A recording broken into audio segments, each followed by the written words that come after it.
Eu não sei quem precisa ouvir isso, mas Deus manda te dizer, Isaías 60, 22, quando for a hora certa, eu, o Senhor, farei acontecer. Deus não está atrasado, Deus não se esqueceu, Ele sabe o momento certo de mudar a sua história.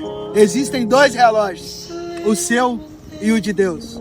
O seu é agitado, você quer tudo para hoje, quer tudo para agora. O dele não, o dele é caprichado, ele sabe o momento certo de entrar na sua história e mudar todo o cenário.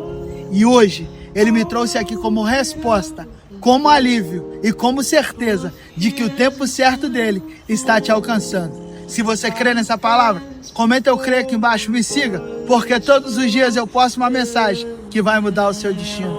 Antes que eu me esqueça, compartilhe essa palavra com 4 amigos. Tem gente aí perto pensando em desistir. Tamo junto e Deus abençoe. Até a próxima.